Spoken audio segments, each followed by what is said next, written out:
കഴിഞ്ഞ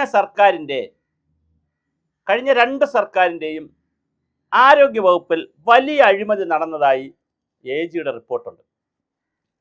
ഒന്നാം പിണറായി സർക്കാരിൻ്റെ കാലത്ത് ശൈലജ ടീച്ചറാണ് മാസ്ക് വാങ്ങുന്നതിലും അതുപോലെ തന്നെ ഉപകരണങ്ങൾ വാങ്ങുന്നതിനും ഈ കോവിഡ് കാലത്ത് ഉപയോഗിക്കുന്ന കോട്ട് വാങ്ങുന്നതിലുമൊക്കെ, സ്പെഷ്യലായിട്ടുള്ള കോട്ട് വാങ്ങുന്നതിലുമൊക്കെ വലിയ അഴിമതി നടന്നു എന്നാണ് അന്ന് വന്നൊരു വിഷയം.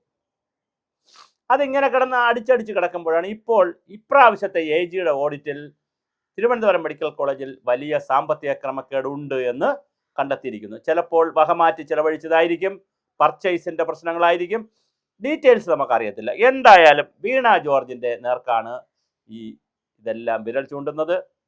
ശരിക്കു പറഞ്ഞാൽ ആരോഗ്യരംഗത്തെ കല്ലിലടിച്ച പൂക്കുല പോലെ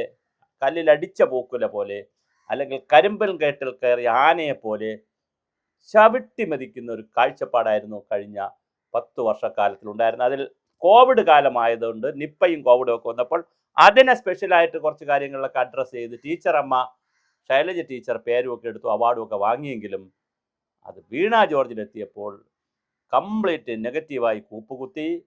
ഗൗരവതരമായ പ്രതിസന്ധിയിലേക്ക് അത് പോയി. അത് വളരെ വലിയ പ്രശ്നത്തിലേക്ക് അത് പോയി. അപ്പോൾ ഇനി എങ്ങനെയാണ് ഇത് ശരിയാക്കിയെടുക്കുക എന്നറിയില്ല. എന്തായാലും വലിയ ക്രമക്കേടിനെ കുറിച്ചാണ് ഓഡിറ്റ് റിപ്പോർട്ട് പുറത്തു വന്നിരിക്കുന്നത്. AGയുടെ ഓഡിറ്റ് എന്ന് അക്കൗണ്ട് ജനറൽ ഓഫ് ഇന്ത്യയുടെ ഓഡിറ്റ് എന്ന് പറയുന്നത് എല്ലാ ഡിപ്പാർട്ട്മെൻറ്റുകളിലും വർഷാവർഷം നടത്തുന്നതാണ്. അത് നടത്തുമ്പോൾ കൃത്യമായ ക്രമക്കേടുകളും പർച്ചേസ് റൂൾ, കേരളത്തിൽ നമുക്ക് കൃത്യമായ പർച്ചേസ് റൂളുണ്ട്, അതനുസരിച്ച് മാത്രമേ നമുക്ക് വാങ്ങാൻ പാടുള്ളൂ.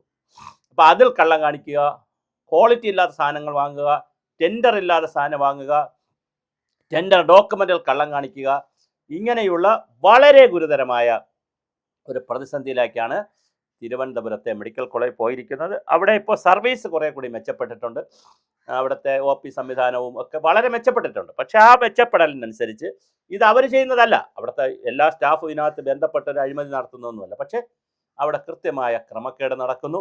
ഈ ക്രമക്കേട് നടക്കുമ്പോൾ സംസ്ഥാനത്ത് മന്ത്രിയായിരുന്ന വീണ ജോർജ് എവിടെയായിരുന്നു എന്നാണ് ചോദിക്കുന്നത്. വീണ ജോർജിൻ്റെ പേരിൽ കേസ് വരാനുള്ള സാധ്യത കാണുന്നുണ്ട്.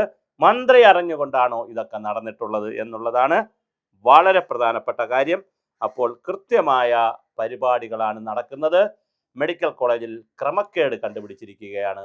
അത് ഗൗരവതരമായൊരു വിഷയമാണ്. തീർച്ചയായിട്ടും ആ ക്രമക്കേടിന് ഒരു പരിഹാരമുണ്ടാക്കേണ്ടതുണ്ട്.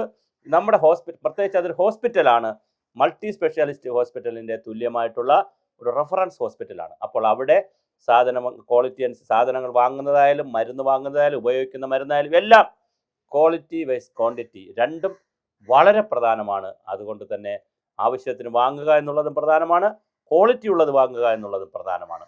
അത് കൃത്യമായി പരിഹരിക്കപ്പെടുമെന്ന് നമുക്ക് കരുതാം. എന്തായാലും വീണ ജോർജ് ഇതിന് ഉത്തരം പറയേണ്ടി വരും.